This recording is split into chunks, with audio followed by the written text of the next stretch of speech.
ಹೇಳಿ. ಪರಿವರ್ತನಾ ಪ್ರಭಾ ಅಂತ ಒಂದು ಹೊಸ ಪತ್ರಿಕೆ ಶುರುವಾಗ್ತಾ ಇದೆ, ವೀಕ್ಲಿ ಮ್ಯಾಗ್ಝೈನ್. ಅದಕ್ಕೆ ಸಾಹಿತಿಗಳನ್ನು ಒಂದು ಸಂದರ್ಶನ ಮಾಡೋ ಜವಾಬ್ದಾರಿ ಕೊಟ್ಟಿದ್ದಾರೆ. ಹಾಗಾಗಿ ಅದೇ ವೆಂಕಟರಾಮಯ್ಯ ಅವ್ರು ಫೋನ್ ಮಾಡಿದ್ರಲ್ಲ, ಅದಕ್ಕೆ ಮೊದಲಿಗರು ನೀವೇ ಪತ್ರಿಕೆಗೆ. ಸುಮ್ಮನೆ ಅಂದರೆ ಸಾಹಿತ್ಯದ ಆಸಕ್ತಿ ಇರೋದ್ರಿಂದ ಈ ಒಂದು ಜವಾಬ್ದಾರಿ ತಗೊಂಡಿದ್ದೀನಿ ಅಷ್ಟೇ. ಅಂದರೆ ಪತ್ರಿಕೆ ಸಾಹಿತ್ಯಕ್ಕೆ ಹೆಚ್ಚು ಇದು ಕೊಡ್ತಾ? ಹೌದು. ಅಂದರೆ ಪರಿವರ್ತನೆ ಅಂದರೆ ಇಂಗ್ಲೀಷ್ನಲ್ಲಿ ಹಿಂದಿನೆಲ್ಲ ಈ ಪತ್ರಿಕೆ ಇದೆ, ಕನ್ನಡಕ್ಕೆ ಹೊಸದು. ಕನ್ನಡಕ್ಕೆ ಈಗ ವೀಕ್ಲಿ ಮ್ಯಾಗ್ಝೈನ್ ಮಾಡ್ತಾ ಇದ್ದಾರೆ. ನಂದು ರೀಸೆಂಟಾಗಿ ಡಾಕ್ಟರೇಟ್ ಅವಾರ್ಡ್ ಆಗಿದ್ದು ಮೈಸೂರು ಯೂನಿವರ್ಸಿಟಿಲಿ. ಕನ್ನಡ ಸಾಹಿತ್ಯದಲ್ಲಿ ದೇಗುಲ ಪರಿಕಲ್ಪನೆ. ಸಾಹಿತ್ಯದಲ್ಲಿ ದೇಗುಲ ಪರಿಕಲ್ಪನೆ. ಶಾಸನಗಳಿಂದ ಇವತ್ತಿನವರೆಗೆ ಎಲ್ಲ ಕಾಲ ಪ್ರಕಾರ, ಎಲ್ಲ ಕಾಲಘಟ್ಟ ಮತ್ತು ಪ್ರಕಾರಗಳಲ್ಲಿ ದೇವಸ್ಥಾನದ ಪರ ವಿರೋಧವಾಗಿ ಹೇಗೆ ಬಂತು, ಅದು ಹೇಗೆ ಕೆಲಸ ಮಾಡ್ತಿತ್ತು ಅನ್ನೋದ್ರ ಬಗ್ಗೆ. ಅಂದರೆ ಮೊದಲಿಂದ ಸಾಹಿತ್ಯದಲ್ಲಿ ಹೇಗೆ ಬಂದಿದೆ, ಜನಪದ, ಆಮೇಲೆ ಶಾಸನಗಳು, ಪೂರ್ತಿ ಆಧುನಿಕ ತನಕ ಎಲ್ಲ ಇದರಲ್ಲೂ ಕಾವ್ಯ, ಕತೆ, ಕಾದಂಬರಿ, ನಾಟಕ ಎಲ್ಲದರಲ್ಲೂ ಆದಷ್ಟು ತಗೊಂಡಿದೆ. ಹೇಗಿದೆ ಬ್ಯಾಂಕಾಗಿ ಹೇಗೆ ಕೆಲಸ ಮಾಡ್ತು, ಸ್ಕೂಲಾಗಿ ಹೇಗೆ ಕೆಲಸ ಮಾಡ್ತು, ಒಂದು ಕೋರ್ಟಾಗಿ ಹೇಗೆ ಕೆಲಸ ಮಾಡ್ತು ದೇವಸ್ಥಾನ, ಹಾಗೆ ದೇವದಾಸಿ ಪದ್ಧತಿ ಇರ್ಬೋದು, ಆಮೇಲೆ ದಾಳಿಗಳಿರ್ಬೋದು, ಈ ಥರ ಪರ ವಿರೋಧವಾಗಿ ಸಂಘರ್ಷಗಳು ಎಲ್ಲವನ್ನೂ ಒಳಗೊಂಡಂತೆ ಒಂದು ವೈಡ್ ಆ್ಯಂಗಲಲ್ಲಿ ಮಾಡಿದ್ದೀನಿ ಥೀಸಿಸ್. ಅದು ಎಷ್ಟು ದಿವಸ ಆಯಿತು ಅದು ನಿಮಗೆ? 5 ವರ್ಷ ತಗೊಂಡೆ. ಅದು ಥೀಸಿಸ್ ಸಬ್ಮಿಟ್ ಮಾಡಿದ್ದಾರಲ್ಲ, ಪಬ್ಲಿಷ್ ಮಾಡಿದ್ದಾರೆ? ಇನ್ನೂ ಮಾಡಿಲ್ಲ, ಈಗ 2 ತಿಂಗಳಾಯ್ತು ಅವಾರ್ಡಾಗಿ. ಯಾರೋ ಪಬ್ಲಿಷರ್ ಕೇಳಿದ್ರೆ ಮಾಡೋಣ ಅಂತ. ಈಗ ಅದನ್ನು ಪ್ರಕಟ ಮಾಡೋದಕ್ಕೆ ಮೊದಲು ಏನಾದರೂ ಮತ್ತೆ ರಿವೈಸ್ ಮಾಡಿ? ಹೌದು, ಮಾಡಬೇಕಾಗತ್ತೆ. ನಾನು ಅದು ಬರೆಯುವಾಗ ಒಂದ್ಸತಿ ನಿಮ್ಮ ಮನೆಗೆ ಕಾಲ್ ಮಾಡಿದ್ದೆ, ಒಂದ್ಸತಿ ನಿಮ್ಮನ್ನು ಕೇಳೋಣ ಅದ್ರ ಬಗ್ಗೆ ಅಂತ. ಆಮೇಲೆ ಯಾವುದೋ ಒಂದು ತುಂಬ ಕೃತಿಯಲ್ಲಿ ಅವರು ಮಗ್ನ ಆಗಿದ್ದಾರೆ, ಸದ್ಯಕ್ಕೆ ಸಿಗಲ್ಲ, ಒಂದು 2-3 ತಿಂಗಳು ಅಂತ ಯಾರೋ ಫೋನ್ ತಗೊಂಡವ್ರು ಹೇಳಿದ್ರು. ಪರಿಷ್ಕರಿಸ್ಬೇಕಿದೆ ಅದನ್ನ. ಅದೇನಾಗುತ್ತೆ ಅಂತಂದ್ರೆ ಥೀಸಿಸು ಅಂತ ಮಾಡಿದಾಗ ಅನಾವಶ್ಯಕವಾದ ಕೊಟೇಶನ್, ಅನಾವಶ್ಯಕವಾದ ಫುಟ್ ನೋಟ್ಗಳು, ಓದೋಕ್ಕೆ ಬಹಳ ಕಷ್ಟ ಆಗ್ಬಿಡುತ್ತೆ. ಅದು ಏನು ಅಂದರೆ ಅವ್ರಿಗೆ ನಿಯಮ, ಅವ್ರಿಗೆ ತೋರಿಸ್ಬೇಕಲ್ಲ, ಎಕ್ಸಾಮಿನರ್ಸ್ ಇಂಪ್ರೆಸ್ ಮಾಡಬೇಕಲ್ಲ, ಅದಕ್ಕೋಸ್ಕರವಾಗಿ. ಈಗ ನಾನು PhD ಮಾಡಿದಾಗ ಬರೋಡಾ ಯೂನಿವರ್ಸಿಟಿಲಿ ನಾನು ಮಾಡಿತ್ತು. ಅವರು BS ನರವಣೆ ಅಂತ ಎಕ್ಸಾಮಿನರ್ ಆಗಿ ಬಂದಿದ್ರು. ಅವರು R.D. ರಾನಡೆ ಅವರ ಶಿಷ್ಯರು. ಗೊತ್ತಾ R.D. ರಾನಡೆ? ಕೇಳಿದ್ದೀನಿ. Pathway to God in Kannada literature, ಅದು ಇವರು ಕರ್ನಾಟಕ ಯೂನಿವರ್ಸಿಟಿ ಪ್ರಕಟ ಮಾಡಿದ್ದಾರೆ. ಅವರು ಕನ್ನಡ ಸಾಹಿತ್ಯದೊಳಗೆ pathway to God in Kannada literature, Kannada ಸಂತರ ಪರಮಾರ್ಥ ಪಥ ಅಂತ. ಆಮೇಲೆ ಮರಾಠಿ ಸಂತರ ಪರಮಾರ್ಥ ಪಥ ಅಂತ ಇನ್ನೊಂದು ಬರೆದಿದ್ದಾರೆ. ಆಮೇಲೆ ಇದು ಹಿಂದಿ ಸಂತರ ಪರಮಾರ್ಥ ಪಥ. 3 ಹಳ ಯಾರು ರಾನಡೆ ಅವರು ಬರೆದಿದ್ರು. ಇದ್ರೊಳಗೆ ಒಂದು ರಾನಡೆ ಮಂದಿರ ಅಂತಲೇ ಇದೆ ಬೆಳಗಾವಿನೊಳಗೆ. ಅವ್ರು ಸ್ವತಃ ಸಂತರು ಧ್ಯಾನ ಇದೆಲ್ಲ ಮಾಡ್ತಾ ಇದ್ರು. ಆಮೇಲೆ ಭಗವದ್ಗೀತೆ ನೋಡಿ, ಅವ್ರು ಬರೆದ ಪುಸ್ತಕ ಉಪನಿಷದ್ ರಹಸ್ಯವು ಅಂತ ಕನ್ನಡದಲ್ಲೇ, ಬೇಂದ್ರೆ ಅವರು ಟ್ರಾನ್ಸ್ಲೇಟ್ ಮಾಡಿದ್ದಾರೆ ಅದನ್ನು. A constructive survey of Upanishadic philosophy ಅಂತ ಅವ್ರು ಇಂಗ್ಲೀಷ್ನೊಳಗೆ 1926ನಲ್ಲಿ ಪಬ್ಲಿಷ್ ಆಯ್ತದ. ಇಂಗ್ಲೀಷ್ದು 28ನೊಳಗೆ ಬೇಂದ್ರೆ ಕನ್ನಡದಲ್ಲಿ. ಬೇಂದ್ರೆ ಅವ್ರಿಗೆ ತುಂಬ ಇನ್ಫ್ಲೂಯೆನ್ಸ್ ಉಪನಿಷತ್ತೆ ಅಲ್ವಾ, ತುಂಬ ಇದೆ. ವೇದ ಎಲ್ಲ ತುಂಬ ತಿಳ್ಕೊಂಡಿದ್ರು ಅವರು, ಮಾಡಿದ್ದಾರೆ. ಬಹಳ ದೊಡ್ಡದು ಅಂತರು. ಅವ್ರ ಶಿಷ್ಯರು ಈ ನರವಣೆ ಅನ್ನೋರು. ಅವರು ನನಗೆ ಎಕ್ಸಾಮಿನರ್ ಬಂದಿದ್ರು. ಸರ್, ನಿಮ್ಮ ಸಬ್ಜೆಕ್ಟ್ ಫಿಲಾಸಫಿ, ಅದಕ್ಕೆ ನಿಮ್ಮ ಕೃತಿಗಳಲ್ಲೆಲ್ಲ ಅದರದ್ದು ಇನ್ಫ್ಲೂಯೆನ್ಸ್ ಇರುತ್ತೆ. ಆಮೇಲೆ ಅವರು ನನಗೆ ಥೀಸಿಸ್ದು ಒಂದು ಕಾಪಿ ಅವ್ರ ಹತ್ರ ಇತ್ತಲ್ಲ. ಆಮೇಲೆ ಅವರು ಫಸ್ಟೇ ಹೇಳಿದ್ದು ಕಂಗ್ರ್ಯಾಚುಲೇಷನ್ಸ್ ಡಾಕ್ಟರ್ ಭೈರಪ್ಪ ಅಂದರು. ಅಂದರೆ ತಪ್ಪು ಮಾಡಿದ್ದೀವಿ ಅಂತ ಹೇಳಿ. ಆಮೇಲೆ ಅವ್ರು ಹೇಳಿದ್ರು ಅದನ್ನು ನನ್ನ ಮುಂದೆ ಇಟ್ಟು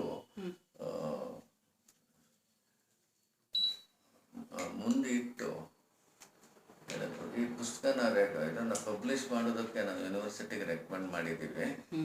ಆದರೆ ಪಬ್ಲಿಷ್ ಆಗೋಕ್ಕೆ ಮೊದಲು ಇದರೊಳಗೆ ಏನೇನು ಕಿತ್ತಾಕ್ತೀರಾ ಹೇಳಿ ಅಂತ ಹೇಳಿದ್ರು ಅವರಿಗೆಲ್ಲ. ಆಮೇಲೆ ನಾನು ತೆಗೆದು ನೋಡಿ, ಇದು ತೆಗಿತೀನಿ. ಹಾಗಾದ್ರೆ ಏನು ತೆಗಿಬೇಕು ಅನ್ನೋದು ನಿಮಗೆ ಗೊತ್ತಿದೆ, ಯಾಕೆ ಸೇರಿಸಿದ್ರಿ ಅಂತ ನಾನು ಕೇಳಿದ್ರು. ಆಮೇಲೆ ನನ್ನ ಗೈಡ್ ಇದ್ರು ಅಲ್ಲೇ, ಜಾವಡೇಕರ್ ಅಂತವ, ಅವರು no I asked him to pad up ಅಂದರು. Why did you ask him ಅಂತ, because I didn't know that you would be the examiner ಅಂದರು. ಹಾಗೆ ಇದು ಅದನ್ನೆಲ್ಲ ತೆಗೆದು ಆಲ್ಮೋಸ್ಟ್ ರೀರೈಟ್ ಮಾಡಬೇಕು. ಹೌದು ಸರ್. ಪುಸ್ತಕವಾಗಿ ಅದು ಬರಬೇಕಾದ್ರೆ ನೀವು ಆಲ್ಮೋಸ್ಟ್ ರೀರೈಟ್ ಮಾಡಬೇಕು. ಎಲ್ಲ PhD ಥೀಸಿಸರು ಹೀಗೆ. ಹೌದು. ಸರಿ, ಈಗ ಹೇಳಿ. ನಿಮ್ಮ ಕಾದಂಬರಿಗಳಲ್ಲಿ ಬರುವಂಥ ಮಹಿಳಾ ಪಾತ್ರಗಳ ನಿರ್ವಹಣೆಯನ್ನು ನೀವು ನಿಭಾಯಿಸೋದಕ್ಕೇನು ಅಷ್ಟು ಕಷ್ಟ ಆಗಲಿಲ್ವಾ? ಅದ್ರ ಇನ್ಫ್ಲೂಯೆನ್ಸ್ ಹೇಗಾಯಿತು ನಿಮಗೆ ಅಂತ? ಮಹಿಳಾ ಪಾತ್ರಗಳ ನಿರ್ವಹಣೆ, ಒಂದು ಪಾತ್ರವನ್ನು ಸೃಷ್ಟಿ ಮಾಡೋದ್ರಲ್ಲಿ ಸಾಕಷ್ಟು ನಿಜವಾದ ಮಹಿಳೆಯರನ್ನ ನೋಡಿ ಅದ್ರ ಇನ್ಫ್ಲೂಯೆನ್ಸ್ ಮೇಲೆ ಮಾಡಿದ್ರ, ಅಥವಾ ನಿಮ್ಮದೇ ಒಂದು ಕಲ್ಪನೆ ಇತ್ತಾ ಅನ್ನೋದು ನಮ್ಮದೊಂದು ಪ್ರಶ್ನೆ. ನೋಡಿ, ಈ ಗಂಡಸರು ಲೇಖಕರು ಮಹಿಳಾ ಪಾತ್ರವನ್ನು ಸೃಷ್ಟಿ ಮಾಡಬೇಕಾದ್ರೆ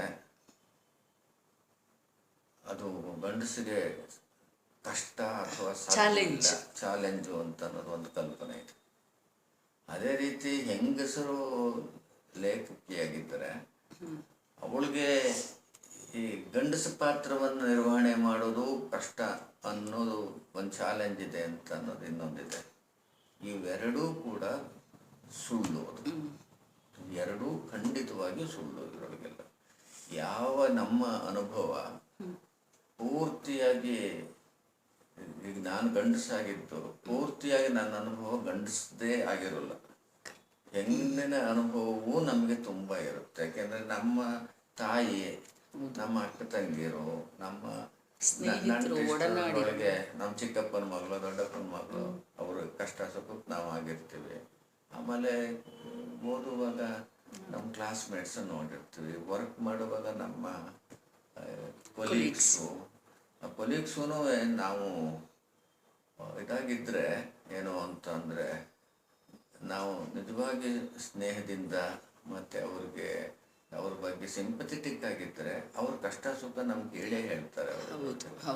ಸೊ ಹೀಗೆ ಬೇಕಾದಷ್ಟು ನಮಗೆ ಮಹಿಳೆಯರ ಸಮಸ್ಯೆದು ಅನುಭವ ಬಂದಿರುತ್ತೆ. ಇದರ ಜೊತೆಗೆ ಒಂದೇನಂತ ಅಂದರೆ, ಈ ಇದಕ್ಕೆ ಏನು ಹೇಳ್ತಾರೆ,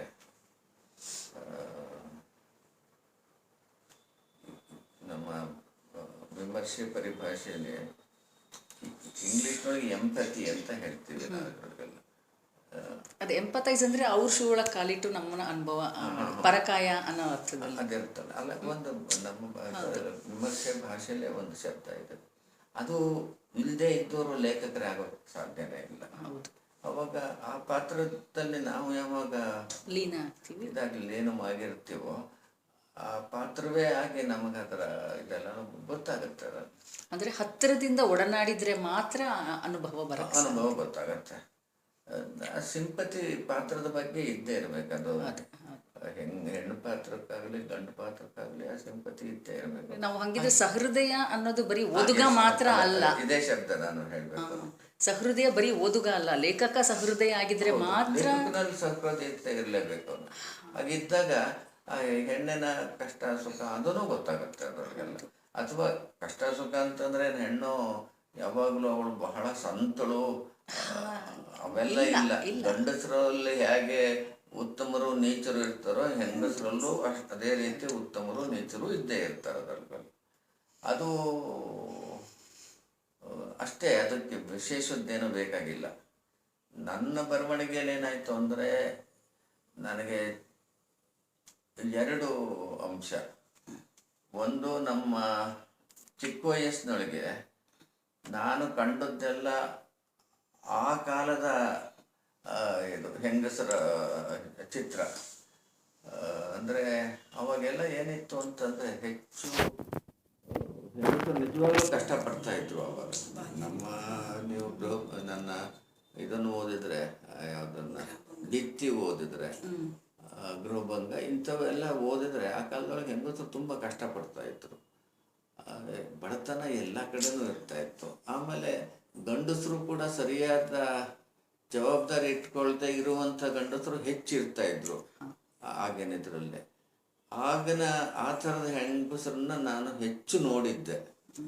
ನನ್ನ ಚಿಕ್ಕ ವಯಸ್ಸಿನ ಅಲ್ಲಿ ನಾನು ಬರೆದ ಕಾದಂಬರಿಗಳಲ್ಲಿ ಆ ಥರದ ಹೆಣ್ಣಿನ ಪಾತ್ರಗಳು ಹೆಚ್ಚು ಬಂದಿದೆ. ಈಗ ಉದಾಹರಣೆಗೆ ಗೃಹಭಂಗದಲ್ಲಿ ಬರೋ ನಂಜಮ್ಮ ಆಯಿತು, ಇವರದ್ದೆಲ್ಲ ಬರ್ತಾಳೆ ಇದೆ. ಆಮೇಲೆ ನನಗೆ ಸ್ವಲ್ಪ ಈ ಮಾಡರ್ನ್ ಹೆಣ್ಣು ಇವರ ಪರಿಚಯ, ಇವರನ್ನು ನಾನು ನೋಡಿ ಅವ್ರ ಜೊತೆ ವರ್ಕ್ ಮಾಡಿ ಇದೆಲ್ಲ ಆದಮೇಲೆ ಈಗ ಕಾಲವೂ ಕೂಡ ಬದಲಾವಣೆ ಆಗೋಗಿದೆ. ಇವಾಗ ಈ ಕಾಲ ಬದಲಾವಣೆ ಆದಮೇಲೆ ನಾನು ಬೇರೆ ಬೇರೆ ಥರದ ಆಧುನಿಕ ಕಾಲದ ಹೆಣ್ಣಿನ ಚಿತ್ರವನ್ನು ಕೂಡ ಚಿತ್ರಿಸೋಕೆ ನಾನು ಪ್ರಯತ್ನ ಪಟ್ಟಿದ್ದೀನಿ. ಅಷ್ಟೇ ನನ್ನ ಅನುಭವ ಬೆಳೆದ ಹಾಗೆ ಇದು ಮಾಡಿದ್ದೀನಿ. ಆದ್ದರಿಂದ ಇದಕ್ಕೇನು ಹೆಚ್ಚಿಗೆ ಏನು ವಿಶೇಷ ಅಂತ ಇಲ್ಲ. ನನಗೆ ನನ್ನ ಜಲಪಾತ ಕಾದಂಬರಿಯಲ್ಲಿ ಇದನ್ನು ಯಾವುದನ್ನು ಹೆರಿಗೆ ನೋವು ನಾನು ವರ್ಣನೆ ಮಾಡಿದ್ದೀನಿ. ನೀವು ಓದಿದ್ದೀರ ಅದರೊಳಗೆ ಹೆರಿಗೆ ನೋವನ್ನು ನಾನು ವರ್ಣನೆ ಮಾಡಿದ್ದೇನೆ.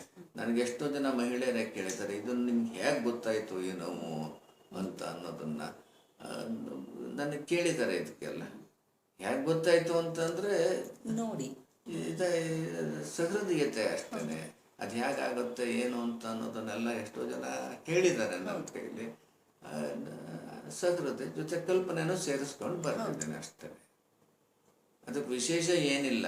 ನಮ್ಮ ಸಾಹಿತ್ಯದೊಳಗೆ ಏನಾಗಿದೆ ಅಂತಂದರೆ, ಈ ಮಹಿಳಾ ಸಾಹಿತ್ಯ ಅಂತ ಅನ್ನೋದೊಂದು ಶುರುವಾಯ್ತಲ್ಲ, ವಾಸ್ತವವಾಗಿ ಮಹಿಳಾ ಸಾಹಿತ್ಯ ಅಂತ ಅನ್ನೋದನ್ನೇ ನಾನು ಒಪ್ಪೋದಿಲ್ಲ. ಇದರೊಳಗೆಲ್ಲ ಈಗ ನಾನು ಬರೆದದ್ದನ್ನೆಲ್ಲ ಪುರುಷ ಸಾಹಿತ್ಯ ಅನ್ನೋಕ್ಕಾಗತ್ತೆ, ಆಗೋದಿಲ್ಲ. ಅದರಿಂದ ಹೆಂಗಸರು ಬರೆದದ್ದು ಮಹಿಳಾ ಸಾಹಿತ್ಯ ಅಂತ ನಾನು ಒಪ್ಪೋದಿಲ್ಲ. ಅದು ಅದೇನಾಗುತ್ತೆ, ಈ ಸಾಹಿತ್ಯದ ಕೆಲವು ಏನೋ ಒಂದು ಪಂಥ ಶುರು ಮಾಡೋರು ಇರ್ತಾರಲ್ಲ, ಅವರು ಪತ್ರಿಕೆಯಲ್ಲಿ ಬರೆಯೋರು, ವಿಮರ್ಶೆ ಬರೆಯೋರು, ಒಬ್ಬ ಮಹಿಳೆ ಬರೆದ್ರು ಅಂತಂದರೆ ಇವಳಲ್ಲಿ ಮಹಿಳಾ ಸಂವೇದನೆ ಇದೆ ಅಂತ ಬರೆದು ಬಿಡ್ತಾರೆ. ಆಮೇಲೆ ಈ ದಿಕ್ಕಿನೊಳಗೆ ಇವಳು ಬರೆದ್ರೆ ಚೆನ್ನಾಗಿ ಬರೀತಾಳೆ, ಮುಂದೆ ಹೆಸರು ಬರುತ್ತೆ, ಈ ಥರದಲ್ಲಿ ಬರೀತಾಳೆ.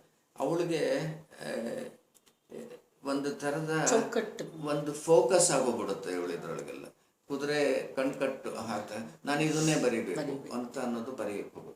ಆಮೇಲೆ ಇನ್ನು ಜೊತೆಗೆ ಇವರೇನು ಮಾಡ್ತಾರೆ, ಈ ಮಹಿಳಾ ವಾದಿಗಳು, ಸಾಹಿತ್ಯದ ಮಹಿಳಾ ಸಂವೇದನೆ ಅಂತ ಸಾಹಿತ್ಯಗಳು ಕರೆಯೋದೇ ಬೇರೆ, ಮಹಿಳಾ ವಾದಿಗಳು ಅಂತ ಅವರು ಬೇರೆ ಇರ್ತಾರಲ್ಲ.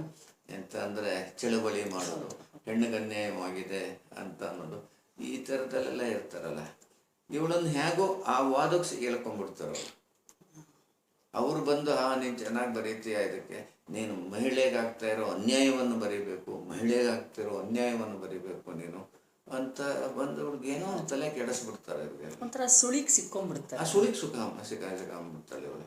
ಹೀಗಾಗ್ಬಿಟ್ಟು ಅವಳು ಇದನ್ನೇ ಬರೆಯಕ್ಕೆ ಶುರು ಮಾಡ್ತಾಳೆ. ಸಹಜವಾಗಿ ಬರೆಯುವಂಥವ್ರು, ಲೇಖಕ ಆಗಲಿ ಲೇಖಕಿ ಆಗಲಿ, ಇವ್ರು ಬರೆಯುವಂಥವ್ರು ಇದು ಹೆಣ್ಣು ಅಲ್ಲ ಗಂಡು ಅಲ್ಲ, ಯಾವಿದಕ್ಕೂ ಇವಳು ಯಾವ ಮಿತಿಗೂ ಒಳಪಡದೇನೆ ಬರೀತಾರೆ. ಒಬ್ಬ ಗಂಡಸ ಲೇಖಕ ಬರೆದ್ರು ಅವನು ಹೆಣ್ಣು ಅಲ್ಲ ಗಂಡು ಅಲ್ಲ, ಒಬ್ಬ ಲೇಖಕಿ ಬರೆದ್ರು ಅವಳು ಹೆಣ್ಣು ಅಲ್ಲ ಗಂಡು ಅಲ್ಲ. ಹೀಗೆ ಬರಿಬೇಕು ಇದ್ರೊಳಗೆಲ್ಲ. ಈಗೇನಾಗಿದೆ ಅಂದರೆ, ಈ ಹೆಣ್ಣನ್ನ ಚಿತ್ರವನ್ನು ಗಂಡು ಯಾವ್ಯಾವ ರೀತಿ ಕಲ್ಪಿಸ್ಕೊಂಡಿದ್ದಾನೆ, ಬರೆದಿದ್ದಾನೆ ಅನ್ನೋದು ಬೇಕಾದಷ್ಟು ಬಂದುಬಿಟ್ಟಿದೆ. ಈಗ ನಮ್ಮಲ್ಲಿ ಬಹಳ ಮಟ್ಟಿಗೆ ಬರೆದಿರೋರೆಲ್ಲ ಗಂಡಸರೇನೆ. ಈ ಗಂಡನ ಚಿತ್ರವನ್ನು ಹೆಣ್ಣು ಹೇಗೆ ಬರೀಬಹುದು ಅಂತ ಅನ್ನೋದು ಬಂದಿಲ್ಲ ನಮ್ಮ ಸಾಹಿತ್ಯದೊಳಗೆ. ಹಾಗೆ ಬಂದಿಲ್ಲ. ಯಾಕೆಂತಂದರೆ ಸುಳಿಗೆ ಸಿಕ್ಕೊಂಡಿದ್ದಾರೆ ಲೇಖಕಿಯರು. ಅವ್ರು ಅದನ್ನು ಮರೆತು ಬಿಡಬೇಕು. ನಾನು ಲೇಖಕಿ ಅನ್ನೋದನ್ನು ಬಿಟ್ಬಿಟ್ಟು, ನಾನು ಹೆಣ್ಣು ಅನ್ನೋದನ್ನು ಬಿಟ್ಬಿಡ್ಬೇಕು. ಹೆಣ್ಣಿಗೆ ಅನ್ಯಾಯವಾಗ್ತಿದೆ, ನಾನು ಅದಕ್ಕೆ ಚಾಂಪಿಯನ್ನು, ಅದನ್ನು ಬಿಟ್ಬಿಡ್ಬೇಕು. ಅದು ಅವಳು ನಿಜ ಜೀವನದೊಳಗೆ ಕಂಡಿರಲ್ವ, ಅವ್ರ ತಂದೆ ಕಂಡಿರಲ್ವ, ಅವ್ರ ಅಣ್ಣ ತಮ್ಮಂದ್ರನ್ನು ಕಂಡಿರಲ್ವ, ಸುತ್ತಮುತ್ತ ಇವ್ರನ್ನೆಲ್ಲ ಕಂಡಿರಲ್ವ, ಅವರ ಸ್ನೇಹಿತರ ಕೊಲೀಗ್ಸ್ ಇರ್ತಾರಲ್ಲ, ಅವ್ರು ಏನು ಕಷ್ಟದೊಳಗಿದ್ದಾರೆ. ಗಂಡಸು ಒಬ್ಬ ಕೊಲೀಗು, ಅವನು ಏನು ಕಷ್ಟದಲ್ಲಿದ್ದಾನೆ, ಅವನ ಹೆಂಡತಿ ಹೀಗೆ ಇವನು ಎಷ್ಟು ಮಾಡ್ತಾ ಇದ್ದಾನೆ. ಉದಾಹರಣೆಗೆ ಅವನ ಹೆಂಡತಿ ಏನು ಕೆಲಸ ಮಾಡಲ್ಲ, ಅವಳು ಮನೇಲಿ ಆರಾಮಾಗಿರ್ತಾಳೆ. ಈಗ ಒಬ್ಬ ಗಂಡಸು ದುಡಿತಾನೆ ಅಂತ ಇಟ್ಕೊಳ್ಳಿ, ಅವನು ಒಂದು ಪ್ರೊಫೆಷನ್ನೊಳಗೆ ಅಥವಾ ಅವನು ಬಿಸ್ನೆಸ್ನೊಳಗೆ ಸಕ್ಸಸ್ಫುಲ್ ಆಗಬೇಕು ಅಂದರೆ ದಿನಕ್ಕೆ 10-12 ಗಂಟೆ ಕೆಲಸ ಮಾಡಬೇಕಾಗುತ್ತೆ ಅವನು. ಈಗ ಒಬ್ಬ ಲಾಯರ್ ಕೆಲಸ ಮಾಡಬೇಕಾದ್ರೆ, ಸಕ್ಸಸ್ಫುಲ್ ಲಾಯರ್ ಆಗಬೇಕಾದ್ರೆ ದಿನ ರಾತ್ರಿ 12 ಗಂಟೆ ತನಕ ನಾಳೆ ದಿವಸದ ಕೇಸನ್ನೆಲ್ಲ ಸ್ಟಡಿ ಮಾಡ್ಕೊಂಡಿತ್ತು, ಬೆಳಗ್ಗೆ ಬೇಗ ಬೇಗ ಎದ್ದು ಒಂದಿಷ್ಟು ಹೊಟ್ಟೆಗೆ ತಿಂದ್ಬಿಟ್ಟು ಕೋರ್ಟ್ಗೆ ಹೋಗು. ಇವನು ಈ ಥರದೊಳಗೆ ಮಾಡಿ ತುಂಬ ದುಡ್ಡು ಸಂಪಾದನೆ ಮಾಡ್ತಾನೆ. ಅವನು ಮಾಡಿ ಏನು ಮಾಡ್ತಾನೆ, ದೊಡ್ಡದೊಂದು ಮನೆ ಕಟ್ಟಿಸ್ತಾನೆ, ದೊಡ್ಡ ಕಾರು, ದೊಡ್ಡ ಡ್ರೈವರು ಎಲ್ಲನೂ ಇಟ್ಕೊಂಡಿರ್ತಾನೆ. ಇದನ್ನೆಲ್ಲ ಇವನು ಎಂಜಾಯ್ ಮಾಡಲ್ಲ, ಫ್ಯಾಮಿಲಿ ಎಂಜಾಯ್ ಮಾಡ್ತಾರೆ. ಫ್ಯಾಮಿಲಿ ಇವಳು ಎಂಜಾಯ್ ಮಾಡ್ತಾ ಇರ್ತಾಳೆ. ಇದೆಲ್ಲ ಮಾಡಿ ದುಡ್ಡೆಲ್ಲ ಇವಳು ಕಂಟ್ರೋಲ್ ಮಾಡ್ತಾಳೆ. ಯಾಕೆಂದ್ರೆ ಇವನು ಸಂಪಾದನೆಯಲ್ಲಿ ಬಹಳ ಬ್ಲ್ಯಾಕ್ ಮನಿ ಬರುತ್ತಲ್ಲ, ಅದನ್ನೆಲ್ಲ ಕಂಟ್ರೋಲ್ ಮಾಡೋಳು ಇವಳು. ಅವನು ಆ ಚಿನ್ನ ಎಲ್ಲ ಮಾಡ್ತಾ ಇರೋಳು ಇವಳು ತನ್ನ ತವ್ರ ಮನೆಗೆ ಎಷ್ಟು ಸಾಗಿಸ್ತಾಳೆ ಅವನಿಗೆ ಲೆಕ್ಕನೇ ಇರೋದಿಲ್ಲ. ಹೂ ಎಂಜಾಯ್ಸ್ ದಿಸ್ ಇದನ್ನ. ಇದು ಒಬ್ಬ ಕೊಲೀಗನ್ನ ನೀವು ಒಬ್ಬ ಲಾಯರ್ ಆಗಿದ್ದರೆ, ಮಹಿಳೆ ಲಾಯರ್ ಆಗಿದ್ದರೆ, ಆ ಗಂಡಸು ಅವನ ಆಫೀಸಲ್ಲಿ ನೀವು ಕೆಲಸ ಮಾಡ್ತಾ ಇದ್ದರೆ, ಅವನು ನಿಮ್ಮ ಕೊಲೀಗ್ ಆಗಿ ಇದ್ದರೆ, ಅವನು ಎಷ್ಟು ಏನು ಎಂಜಾಯ್ ಮಾಡ್ತಾನೆ, ಎಷ್ಟು ದುಡಿತಾನೆ, ಇದರೆಲ್ಲ ರಿಯಲ್ ಎಂಜಾಯ್ ಮಾಡೋರು ಯಾರು? ನಿಮಗೆ ಅರ್ಥವಾಗಬೇಕಲ್ಲ ಇದು ಎಲ್ಲನೂ. ನೀವು ಹೇಗೆ ಒಂದೇ ಇದರೊಳಗೆ ಇದು ಮಾಡಿ ಪುರುಷನ ಡಾಮಿನೇಷನ್ನು, ಇವೆಲ್ಲ ಟೂ ಮಚ್ ಆಫ್ ಜನರಲೈಸೇಷನ್. ಇದನ್ನ ಮಹಿಳೆಗೆ ಎರಡೂ ಗೊತ್ತಿರಬೇಕು. ಮಹಿಳೆ ಅಂತ ಅನ್ನಿಸ್ಕೊಳ್ಳೋರಿಗೆ ಇದು ಎರಡು ಗೊತ್ತಿರಬೇಕು. ಇದರಲ್ಲಿ ಈ ಥರದೊಳಗೆ ಇದು ಮಾಡ್ಬೇಕು, ಇದನ್ನ ಏನು ದಿಕ್ಕು ಬದಲಾಯಿಸ್ಬೇಕಿದೆ, ಬದಲಾಯಿಸ್ಬೇಕು ಇದ್ರೊಳಗೆಲ್ಲನೂ. ಈಗ ಎಷ್ಟೋ ನಾವು ಕೆಲವು ಮಹಿಳಾವಾದಿಗಳನ್ನು ನಾನು ನೋಡಿದ್ದೇನೆ. ನೀವು ಇಷ್ಟು ಮಹಿಳಾವಾದಿ ವಿದ್ಯಾವಂತಿ ಆಗಿರ್ತಾಳೆ, MA MSc PhD ಇಂಥದ್ದು ಎಲ್ಲ ಮಾಡಿರ್ತಾಳೆ ಅಂತ ಇಟ್ಕೊಳ್ಳಿ. ನೀವು ಹೇಗೆ ಇಷ್ಟೊಂದು ಓದಿದ್ರಿ? ನಿಮಗೆ ಚಿಕ್ಕ ವಯಸ್ಸಿಂದ ಓದೋ ಇದು ಎಲ್ಲಿಂದ? ನಮ್ಮ ತಂದೆಯಿಂದ ಬಂತು ಅಂದರೆ ನಿಮ್ಮ ಅಪ್ಪನಿಂದ ನೀವು ಈ ಮಟ್ಟಕ್ಕೆ ಬಂದ್ರಿ ತಾನೆ. ನಿಮ್ಮ ಅಪ್ಪ ಒಳ್ಳೆಯವರೋ ಕೆಟ್ಟವರೋ? ಇಲ್ಲ ಇಲ್ಲ, ನಮ್ಮ ತಂದೆ ನಮ್ಮನ್ನೆಲ್ಲ ಮುಂದಕ್ಕೆ ತಂದರು ಆಯಿತು ಅಂತಂದ್ರೆ, ಹಾಗಾದರೆ ನೀವು ಹೇಗೆ ಪುರುಷ ದ್ವೇಷಿ ಆಗ್ತೀರಾ? ಅವರು ಯಾರಿಗೂ ಅಪ್ಪ ಆಗಿರ್ತಾರೆ. ಹಾಂ, ನೀವು ಪುರುಷ ದ್ವೇಷಿ ಹೇಗೆ ಆಗ್ತೀರಾ? ಯಾರೋ ಐಡಿಯಾಲಜಿ ಯಾರೋ ಹೇಳ್ತಾಳೆ, ಈ ಗುಂಪಿನವ್ರು ಹೇಳ್ತಾರೆ ಅಂತ ಅಂದ್ಬಿಟ್ಟು ತಲೆಗೆ ಹಚ್ಕೊಂಡ್ಬಿಡೋದು. ಅದೆಲ್ಲೋ ಇನ್ನು ಇಂಗ್ಲೆಂಡ್ ಒಳಗೋ ಅಮೆರಿಕಾದೊಳಗೋ ಆ ಚಳವಳಿ ಇರುತ್ತೆ, ಆ ಪುಸ್ತಕಗಳನ್ನೆಲ್ಲ ಓದ್ಬಿಟ್ಟು ಆ ಥಿಯರಿನೆಲ್ಲ ಇಲ್ಲಿಗೆ ಅಪ್ಲೈ ಮಾಡಿಬಿಟ್ಟು ಮಾಡಿಬಿಡೋದು ಇವರು. ಇದು ಸರಿಯಾದ ದಾರಿ ಅಲ್ಲ. ಸಾಹಿತ್ಯದ ದೃಷ್ಟಿಯಿಂದ ಇದು ಸರಿಯಾದ ದಾರಿ ಅಲ್ಲ. ಅದನ್ನು ಒಂಥರ ಜಡ್ಜ್ ರೀತಿಯಲ್ಲಿ ಏನೋ ನಿರ್ಮಮಕಾರದಿಂದ ನೋಡಿದರೆ ನಾವು ಇದು ಹೆಂಗಸು ಬರೆದ್ರು ಗಂಡಸಿನ ಪಾತ್ರನ ಅಷ್ಟೇ ಸಿಂಪಥೆಟಿಕ್ ಆಗಿ, ಅಂದ್ರೆ ಆ ಪಾತ್ರವನ್ನ ಅಷ್ಟೇ ನೈಜವಾಗಿ ಬರೀಬಹುದು. ಬರೀಬಲ್ಲಳು ಅವಳು. ಹೆಣ್ಣಿನ ಪಾತ್ರವನ್ನು ಅಷ್ಟೇ ನೈಜವಾಗಿ ಇವರು ಬರೀಬಹುದು, ಇದು ಗಂಡಸು ಬರೀಬಹುದು. ಹಾಗೆ ಬರೆದಿದ್ರೆ ಅದು ಉತ್ತಮ ಸಾಹಿತ್ಯ ಆಗುತ್ತೆ. ಮತ್ತು ನೀವು ಆಯ್ದುಕೊಳ್ಳುವಂಥ ಕಥಾವಸ್ತು ಬಹುತೇಕ ವಿಶಿಷ್ಟವಾಗೇ ಇರುತ್ತೆ. ಎಲ್ಲ ಬೇರೆ ಜನರಲ್ಲಾಗಿ ನೋಡಿದರೆ ತುಂಬ ವಿಶಿಷ್ಟವಾದ ಕಥಾವಸ್ತುನ ಆರಿಸ್ಕೊಳ್ತೀರ. ಆ ಕಥಾವಸ್ತುವಿನ ಆಯ್ಕೆಯಲ್ಲಿ ನೀವು ಹೇಗೆ ಅದನ್ನು ಥಾಟ್ ನಿಮಗೆ ಬರುತ್ತೆ ಮತ್ತು ಅದನ್ನು ನಿರ್ವಹಿಸೋ ರೀತಿ ಮತ್ತು ಅದಕ್ಕೆ ತುಂಬ ನೀವು ಶ್ರಮ ಹಾಕ್ತೀರ. ಒಂದು ಕಾದಂಬರಿ ಬರೀಬೇಕಾದ್ರೆ ಒಂದು ತಪಸ್ಸು ಮಾಡ್ತೀರ ನೀವು. ಬಹುಶಃ ಪ್ರಪಂಚದ ಹೊರ ಪ್ರಪಂಚದ ನೀವು ಅರಿವೇ ಇಲ್ಲದ ಹಾಗೆ ಅದರೊಳಗೆ ಅಷ್ಟು ಮುಳುಗಿರ್ತೀರ. ಅದು ಹೇಗೆ ಸಾಧ್ಯ ಆಯಿತು ನಿಮಗೆ? ಮತ್ತು ಈ ದಿಕ್ಕಿನಲ್ಲಿ ನೀವು ಟೆಕ್ನಿಕ್ಸ್ ಅಳವಡಿಸ್ಕೊಳ್ಳೋ ರೀತಿ ಇರ್ಬೋದು, ಅದೆಲ್ಲ ಹೇಗೆ ನಿಮಗೆ ಸಾಧ್ಯ? ಇದು ನೋಡಿ, ನಾನು ವಸ್ತುವನ್ನು ಆರಿಸ್ಕೊಳ್ಳಲ್ಲ. ಯಾವುದೋ ಒಂದು ವಸ್ತು ಬಂದು ನನ್ನ ತಲೆಯಲ್ಲಿ ತುಂಬಿಕೊಳ್ಳುತ್ತೆ, ನನ್ನನ್ನು ಬಾಧಿಸೋಕೆ ಶುರುವಾಗುತ್ತೆ, ನಾನು ಅದನ್ನು ಕುರಿತು ಬರೀತೇನೆ. ಆಯ್ಕೆ ಅಂತಂದ್ರೆ ಏನು, 4-6 ವಸ್ತುಗಳು ಎದುರಿಗಿದ್ದು ಅದರೊಳಗೆ ನಾನು ಒಂದನ್ನು ಆರಿಸ್ಕೊಳ್ಳೋಕೆ ಆಯ್ಕೆ ಅಂತ ಇಲ್ಲ. 4-6 ವಸ್ತು ಇರುವುದಿಲ್ಲ. ಒಂದು ವಿಷಯ ತಲೆಗೆ ಹೊಳೆಯುತ್ತೆ, ಅದೇ ನನ್ನನ್ನು ಬಾಧಿಸೋಕೆ ಶುರು ಮಾಡುತ್ತೆ, ನಾನು ಅದನ್ನು ಕುರಿತು ಬರೀತೀನಿ ಅಷ್ಟೇ. ಸೊ ನಿಮ್ಮ ಒಳಗೆ ಅದು ರೂಪುಗೊಳ್ಳಕ್ಕೆ ಶುರು ಮಾಡಿದ ಮೇಲೆ ರೂಪುಗೊಳ್ಳುತ್ತೆ. ಒಂದು ಯಾವುದೇ ಒಂದು ವಸ್ತು ಅದರ ಆಳಕ್ಕೆ ನಾವು ಹೋಗದೆ ಹೋದರೆ, ನನ್ನ ಮಟ್ಟಿಗೆ ನಾನು ಕಾದಂಬರಿ ಬರೆಯೋದು ಬರೀ ಒಂದು ಇದಕ್ಕೆ ಎಂಟರ್ಟೈನ್ಮೆಂಟ್ಗಲ್ಲ, ಮನೋರಂಜನೆಗೆ ನಾನು ಖಂಡಿತವಾಗಿ ಬರೆಯುವುದಿಲ್ಲ. ಜೀವನದ ಸಮಸ್ಯೆಗಳ ಆಳಕ್ಕೆ ಹೋಗುವುದಕ್ಕೆ ನಾನು ಬರವಣಿಗೆ ಮಾಡೋದು.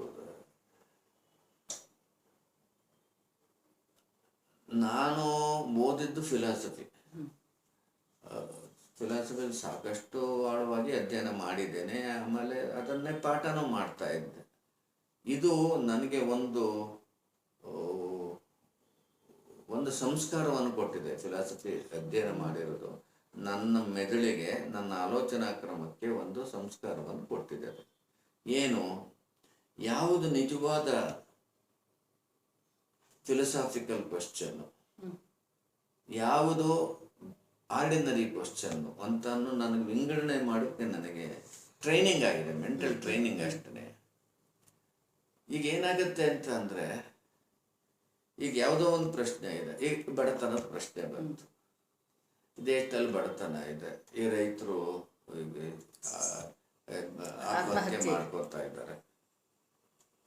ಆ ಆತ್ಮಹತ್ಯೆ ಮಾಡ್ಕೊಳ್ಳೋದು ಫಿಲಸಾಫಿಕಲ್ ಕ್ವಶನ್ನ, ಎಕನಾಮಿಕ್ ಕ್ವಶನ್ನ? ಫಿಲಸಾಫಿಕಲ್ ಕ್ವಶನ್ ಅಲ್ಲ ಅದು. ಇವತ್ತು ನಮ್ಮ ದೇಶದೊಳಗೆ ಆಗ್ತಾ ಇರೋದೇನು ಎಕನಾಮಿಕ್ ಕ್ವಶನ್. ಯಾವ ರೀತಿ ಎಕನಾಮಿಕ್ ಕ್ವಶನ್ ಆಗುತ್ತೆ? ಯಾವ ರೀತಿ ಎಕನಾಮಿಕ್ ಕ್ವಶನ್ ಆಗುತ್ತೆ ಅಂತಂದರೆ, ನಿಮ್ಮ ರೈತರ ಬೆಳವಣಿಗೆ, ಅವ್ರು ಫಸಲು ಬೆಳೀತಾರಲ್ಲ, ಅದಕ್ಕೆ ಹಾಕುವಂಥ ಕಾಸ್ಟು ಆ ಬೆಳೆಯಿಂದ ಬರೋದಕ್ಕಿಂತ ಇದೆ ಕಡಿಮೆ ಆಗೋಗ್ಬಿಡುತ್ತೆ. ನೋಡಿ, ಪಶ್ಚಿಮ ದೇಶಗಳಲ್ಲಿ ಏನಾಗುತ್ತೆ, ಈಗ ಅಮೆರಿಕ ಅಂತ ದೇಶದಲ್ಲಿ ಒಬ್ಬ ರೈತ ಅಂತ ಅಂದರೆ 1000 ಎಕರೆ ಭೂಮಿ ಇರುತ್ತೆ. ಅಲ್ಲೆಷ್ಟು 12% 9% ಜನ ರೈತರಾಗಿದ್ದಾರೆ.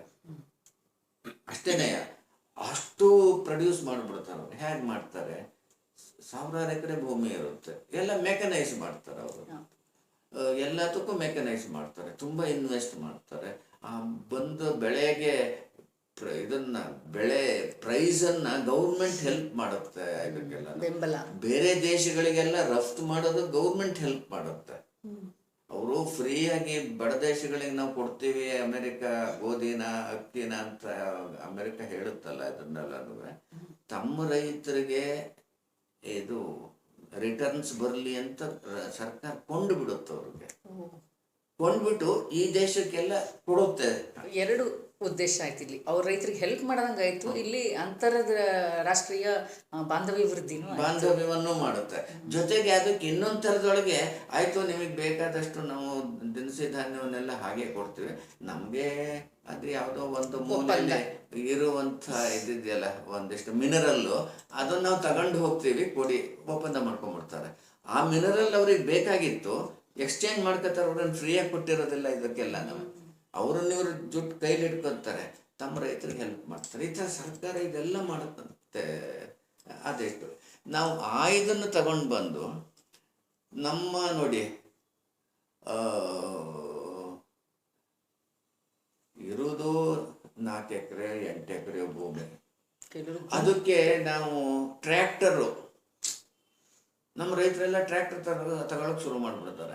ಆ ಟ್ರ್ಯಾಕ್ಟ್ರಿಗೆ 4 ಲಕ್ಷ 5 ಲಕ್ಷ ಬೆಲೆ, ಬ್ಯಾಂಕಿಂದ ಸಾಲ ತಗೊಂಡ್ಬಿಡ್ತಾರೆ. ಅದಕ್ಕೆ ಬ್ಯಾಂಕ್ನವರು ಸಾಲ ಕೊಡೋಕ್ಕೆ ಶುರು ಮಾಡ್ತಾರೆ. ಅದಕ್ಕೆ ಇಂಟ್ರೆಸ್ಟು ಎಷ್ಟೋ ಆಗುತ್ತೆ. ಅದಕ್ಕೆ ಡೀಸೆಲ್ ಬೇಕು, ಟ್ರ್ಯಾಕ್ಟರ್ಗೆ ರಿಪೇರ್ ಬೇಕು, ಗೋಪಾಳೋದು 8 ಎಕರೆ ಭೂಮಿ ಅದನ್ನು.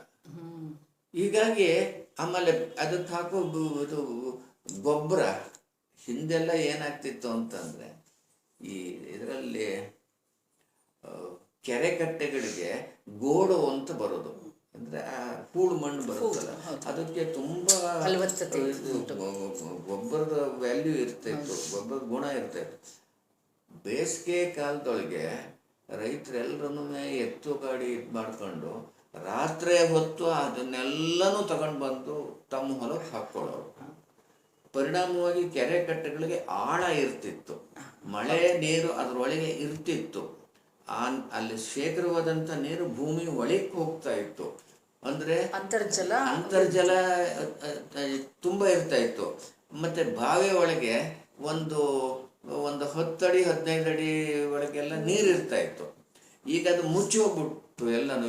ಈಗೇನು ಮಾಡ್ತು, ಈ ಕೆಮಿಕಲ್ಸ್ ಎಲ್ಲ ಬಂತಲ್ಲ, ಮಲ್ಟಿನ್ಯಾಷನಲ್ ಕೆಮಿಕಲ್ಸ್ ಎಲ್ಲ ಬಂತಲ್ಲ, ಆಮೇಲೆ ದನಗಳು ಗೊಬ್ಬರ ಹಾಕ್ತಾ ಇದ್ರು. ಅದಕ್ಕೆಲ್ಲ ಯಾಕೋ ಕಷ್ಟಪಡ್ತೀಯ ನೀನು, ಆ ಮಣ್ಣೆಲ್ಲ ಇವತ್ತು ಇದನ್ನೆಲ್ಲ ಮಾಡ್ಕೊಂಡದ್ದ ಕೆಲಸ, ಇದನ್ನ ಹಾಕ್ಬಿಟ್ರೆ ಸಾಕು, ಸ್ವಲ್ಪ ಕೆಮಿಕಲ್ ಹಾಕ್ಬಿಟ್ರೆ ಸಾಕು, ಬೆಳೆ ಬರುತ್ತೆ ಅಂತ ಶುರು ಮಾಡಿದ್ರು. ಅದನ್ನು ಆ ಕೆಮಿಕಲ್ ಹಾಕಿ ಒಂದು 4-6 ವರ್ಷ ಬೆಳೆ ಬರುತ್ತೆ, ಆಮೇಲೆ ಭೂಮಿ ಬರಡು ಬಿದ್ದು ಹೋಗಿರುತ್ತೆ. ಅಲ್ಲ, ಇನ್ನಷ್ಟು ಹಾಕು ಈಗೆಲ್ಲ ಶುರು ಮಾಡಿಬಿಟ್ರು. ಈ ಕೆಮಿಕಲ್ ಹಾಕಿದ್ರೆ ಬರೀ ಅಷ್ಟರಲ್ಲಿ ಆಗೋದಿಲ್ಲ, ಅದಕ್ಕೆ ಬೇರೆ ಥರ ಬೀಜ ಹಾಕಬೇಕು, ನಾವು ಕೊಡ್ತೀವಿ ಬೀಜ. ಮಲ್ಟಿನ್ಯಾಷನಲ್ ಬಂದದ್ದು ಆ ಬೀಜನೂ ಮೊದಲೆಲ್ಲನೂ ಇವರು ಹಾಕುವಂಥ ಇದಕ್ಕೆ ಬೀಜ ಇವರೇನೆ ಮಾಡ್ಕೊಂಡು ಇಟ್ಕೊಂಡಿರ್ತಾ ಇದ್ರು, ಅಥವಾ ಅವ್ರು ನಂಟ್ರ ಮನೇಲಿ ಇಸ್ಕೊಂಡ್ಬರ್ತಾ ಇದ್ರು. ಅವರ ಫಲದ ಇಷ್ಟು ಭಾಗ ಬೀಜಕ್ಕೆ ಅಂತ ಎಷ್ಟೋ ಅವ್ರು ಮಾಡ್ಕೊಂಡಿರ್ತಾ ಇದ್ರು. ಈಗ ಹೀಗಾಗಿ ಹೋಗ್ಬಿಟ್ಟಂತ ಕೆಲಸ. ರೈತರು ಯಾಕೆ ಫೇಲ್ಯೂರ್ ಆಗ್ತಾ ಇದ್ದಾರೆ? ಈ ಟ್ರ್ಯಾಕ್ಟರು, ಅದಕ್ಕೆ ಡೀಸೆಲ್ಲು, ಆಮೇಲೆ ಅದಕ್ಕೆ ಇದು ಏನು, ಹೀಗಾಗಿ ಅವ್ರಿಗೆ ಬರೋ ಉತ್ಪನ್ನದ ಬೆಲೆ ಕಡಿಮೆ, ಇವ್ರಿಗೆ ಇನ್ವೆಸ್ಟ್ಮೆಂಟು ಜಾಸ್ತಿ. ಜೊತೆಗೆ ಈ ಪ್ರತಿಯೊಂದು ಇಂಡಸ್ಟ್ರಿಯವರು ಕೂಡ ಅವರು ಟಾರ್ಗೆಟ್ ಕೊಡ್ತಾರೆ. ಈಗ ಒಂದು ಮೋಟ್ರ್ ಬೈಕ್ ಕಂಪನಿಯವರು ಏನು ಮಾಡ್ತಾರೆ, ನೀನು ಪ್ರತಿ ವರ್ಷನೂ ಇಷ್ಟು ನಿನ್ನ ಟಾರ್ಗೆಟ್ ಜಾಸ್ತಿ ಮಾಡಬೇಕು ಬೆಲೆನ ಅಂತ ರೀಜನಲ್ ಮ್ಯಾನೇಜರ್, ಡಿಸ್ಟ್ರಿಕ್ಟ್ ಒಬ್ಬ ಮ್ಯಾನೇಜರ್ ಇರ್ತಾನೆ, ಅಲ್ಲಿ ಮಾಡ್ತಾನೆ. ಆಮೇಲೆ ಯು ಗೋ ಟು ವಿಲೇಜಸ್ ಅಂತಾರೆ, ಅವನು ಹಳ್ಳಿಗೆಲ್ಲ ಹೋಗಿ ಪ್ರಚಾರ ಮಾಡಿದ್ದ ಕೆಲಸ, ನನ್ನ ಮೋಟ್ರ್ ಬೈಕ್ ತಗೊಳ್ಳಿ, ನನ್ನ ಸ್ಕೂಟರ್ ತಗೊಳ್ಳಿ. ಹಾಗೆ ಈ ರೈತರೆಲ್ಲ ಮೋಟ್ರ್ ಬೈಕು ಸ್ಕೂಟರು ಎಲ್ಲ ಕೊಂಡ್ಕೊಂಡ್ಬಿಡೋದು. ಅದ್ರ ಕಾಸ್ಟ್ ಎಷ್ಟಾಗುತ್ತೆ ಅದನ್ನು ರನ್ ಮಾಡೋಕ್ಕೆ? ಇವ್ರು ನಡೆಯೋದಿಲ್ಲ, ಸೈಕಲ್ ಹೊಡಿಯೋದಿಲ್ಲ. ಹೀಗಾಗ್ಬಿಟ್ಟು ಆ ಕಂಪ್ನಿಗಳಿಗೆ ಇದು ಬರುತ್ತೆ, ಇವ್ರ ಖರ್ಚು ಜಾಸ್ತಿ. ಹೀಗಾಗಿ ನಾವು ಹೇಗೆ ಜೀವನ ಮಾಡೋದು ಅಂತ ಇವ್ರು ಹೇಳ್ಕೊಂಡು ಬರ್ತಾ ಇದ್ದಾರೆ ಇದರೊಳಗೆಲ್ಲ. ಸೊ ರೈತರ ಆತ್ಮಹತ್ಯೆ ಮಾಡ್ಕೊಳ್ಳೋಕೆ ಇವೆಲ್ಲ ಕಾರಣ ಇದೆ. ಒಬ್ಬ ಸಾಹಿತಿ ಈ ಇದನ್ನು ತಗೊಂಡ್ರೆ, ನೀವು ಹೇಳ್ದಂಗೆ ಆ ದೃಷ್ಟಿ, ಇದು ಫಿಲಾಸಫಿಕಲ್ನ ಅಥವಾ ಎಕನಾಮಿಕ್ ಕ್ವಶನ್, ಈ ಥರ ಈಗ ಆತ್ಮಹತ್ಯೆ ಮಾಡ್ಕೊಳ್ಳೋದು, is it a philosophical question or is it an economic question? It's an economic question. So ಹೀಗೆ ನಮಗೆ ಎಕನಾಮಿಕ್ ಕ್ವಶನ್ಸು ಇರ್ತವೆ,